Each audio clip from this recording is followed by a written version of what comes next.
साथियों, नमस्कार। मन की बात में आप सबका स्वागत है। पूरे देश में इस समय त्योहारों का उल्लास है। हम सब ने कुछ दिन पहले दीपावली मनाई है और अभी बड़ी संख्या में लोग छठ पूजा में व्यस्त हैं। घरों में ठेकुआ बनाया जा रहा है। जगह-जगह घाट सज रहे हैं। बाजारों में रौनक है। हर तरफ श्रद्धा, अपनापन और परंपरा का संगम दिख रहा है। छठ का व्रत रखने वाली महिलाएं जिस समर्पण और निष्ठा से इस पर्व की तैयारी करती हैं, वो अपने आप में बहुत प्रेरणादायक है। साथियों, छठ का महापर्व संस्कृति, प्रकृति और समाज के बीच की गहरी एकता का प्रतिबिंब है। छठ के घाटों पर समाज का हर वर्ग एक साथ खड़ा होता है। ये दृश्य भारत की सामाजिक एकता का सबसे सुंदर उदाहरण है। आप देश और दुनिया के किसी भी कोने में हो, यदि मौका मिले तो छठ उत्सव में जरूर हिस्सा लें। एक अनोखे अनुभव को खुद महसूस करें। मैं छठी मैया को नमन करता हूं। सभी देशवासियों को, विशेषकर बिहार, झारखंड और पूर्वांचल के लोगों को छठ महापर्व की शुभकामनाएं देता हूं। साथियों, त्योहारों के इस अवसर पर मैंने आप सभी के नाम एक पत्र लिखकर अपनी भावनाएं साझा की थी। मैंने चिट्ठी में देश की उन उपलब्धियों के बारे में बताया था जिससे इस बार त्योहारों की रौनक पहले से ज्यादा हो गई है। मेरी चिट्ठी के जवाब में मुझे देश के अनेक नागरिकों ने अपने संदेश भेजे हैं। वाकई ऑपरेशन सिंदूर ने हर भारतीय को गर्व से भर दिया है। इस बार उन इलाकों में भी खुशियां के दीप जलाए गए जहां कभी माओवादी आतंक का अंधेरा छाया रहता था। लोग उस माओवादी आतंक का जड़ से खात्मा चाहते हैं जिसने उनके बच्चों का भविष्य संकट में डाल दिया था। जीएसटी बचत उत्सव को लेकर भी लोगों में बहुत उत्साह है। इस बार त्योहारों में एक और सुखद बात देखने को मिली। बाजारों में स्वदेशी सामानों की खरीदारी जबरदस्त तरीके से बढ़ी है। लोगों ने मुझे जो संदेश भेजे हैं, उसमें बताया है कि इस बार उन्होंने किन स्वदेशी चीजों की खरीदारी की है। साथियों, मैंने अपने पत्र में खाने के तेल में 10% की कमी करने का भी आग्रह किया था। इस पर भी लोगों ने बहुत सकारात्मक रुख दिखाया है। साथियों, स्वच्छता और स्वच्छता के प्रयास, इस पर भी मुझे ढेर सारे संदेश मिले हैं। मैं आपसे देश के अलग-अलग शहरों की ऐसी गाथाएं साझा करना चाहता हूं जो बहुत प्रेरणादायक है। छत्तीसगढ़ के अंबिकापुर में शहर से प्लास्टिक कचरा साफ करने के लिए एक अनोखी पहल की गई है। अंबिकापुर में गार्बेज कैफे चलाए जा रहे हैं। ये ऐसे कैफे हैं जहां प्लास्टिक कचरा लेकर जाने पर भरपेट खाना खिलाया जाता है। अगर कोई व्यक्ति 1 किलो प्लास्टिक लेकर जाए, उसे दोपहर या रात का खाना मिलता है और कोई आधा किलो प्लास्टिक ले जाए तो नाश्ता मिल जाता है। ये कैफे अंबिकापुर म्युनिसिपल कॉर्पोरेशन चलाता है। साथियों, इसी तरह का कमाल बेंगलुरु में इंजीनियर कपिल शर्मा जी ने किया है। बेंगलुरु को झीलों का शहर कहा जाता है और कपिल जी ने यहाँ झीलों को नया जीवन देने का अभियान शुरू किया है। कपिल जी की टीम ने बेंगलुरु और आसपास के इलाकों में 40 कुओं और 6 झीलों को फिर से जिंदा कर दिया है। खास बात तो ये है कि उन्होंने अपने मिशन में कॉरपोरेट्स और स्थानीय लोगों को भी जोड़ा है। उनकी संस्था पेड़ लगाने के अभियान से भी जुड़ी है।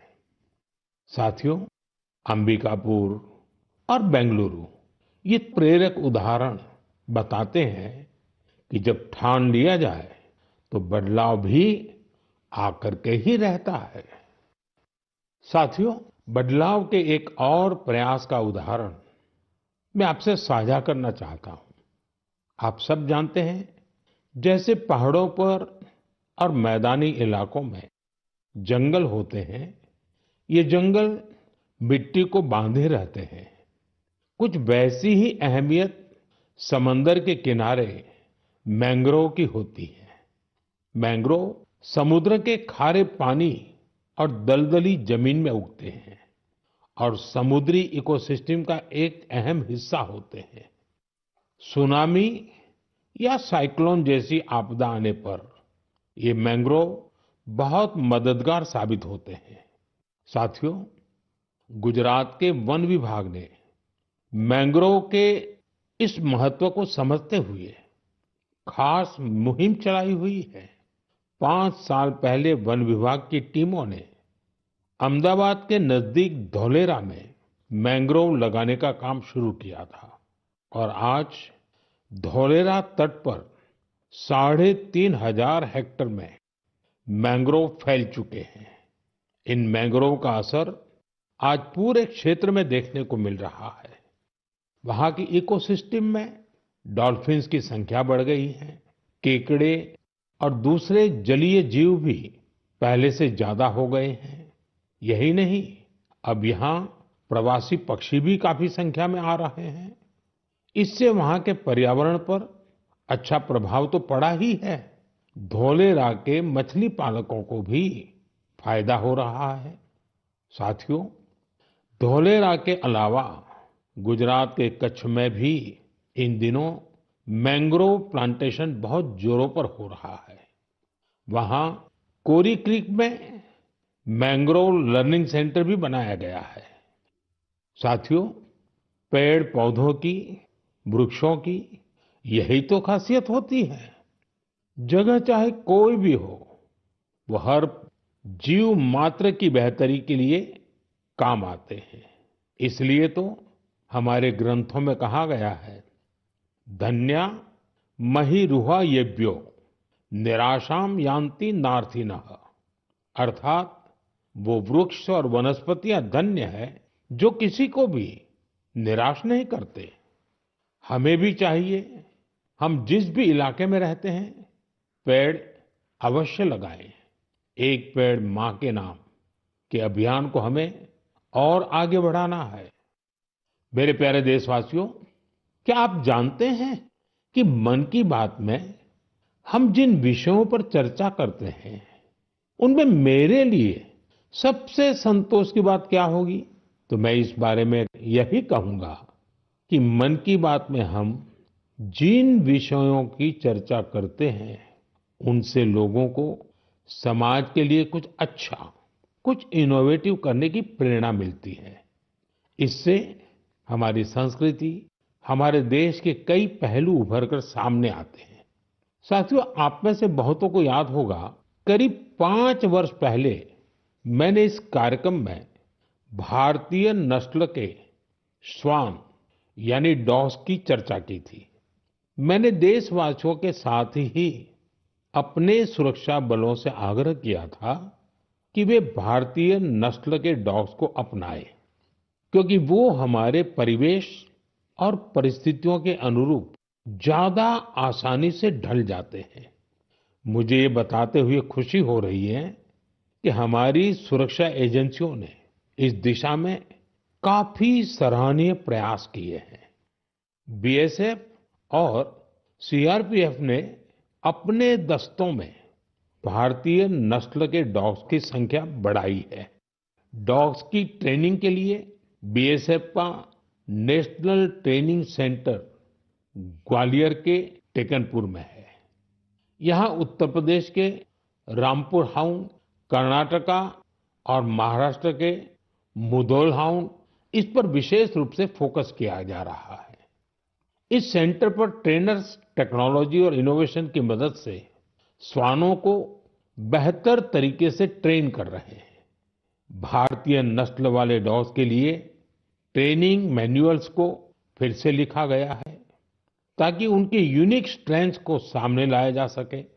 बेंगलुरु में सीआरपीएफ के dog breeding and training school में mongrels, मुधोल हाउंड, कोम्बाई और पांडिकोना जैसे भारतीय श्वानों को ट्रेन किया जा रहा है। साथियों, पिछले वर्ष लखनऊ में all India police duty meet का आयोजन हुआ था। उस समय रिया नाम की श्वान ने लोगों का ध्यान अपनी ओर खींचा था। ये एक मुधोल हाउंड है जिसे बीएसएफ ने ट्रेन किया है। रिया ने यहाँ कई फॉरेन ब्रीड्स को पछाड़ते हुए पहला पुरस्कार जीता। साथियों, अब बीएसएफ ने अपने डॉग्स को विदेशी नामों के बजाय भारतीय नाम देने की परंपरा शुरू की है। हमारे यहाँ के देशी श्वान ने अद्भुत साहस भी दिखाया है। पिछले वर्ष छत्तीसगढ़ के माओवाद से प्रभावित रहे क्षेत्र में गश्त के दौरान सीआरपीएफ के एक देशी श्वान ने 8 किलोग्राम विस्फोटक का पता लगाया था।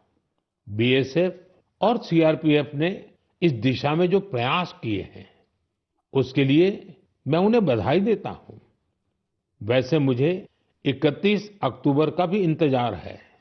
यह लौह पुरुष सरदार पटेल की जयंती का दिन है। इस अवसर पर हर वर्ष गुजरात के एकता नगर में स्टैच्यू ऑफ यूनिटी के समीप विशेष समारोह आयोजित किए जाते हैं। यहीं पर एकता दिवस परेड भी होती है और इस परेड में फिर से भारतीय श्वानों के सामर्थ्य का प्रदर्शन होगा। आप भी मौका निकालकर इसे जरूर देखिएगा। मेरे प्यारे देशवासियों, सरदार पटेल जी की 150वीं जयंती का दिन पूरे देश के लिए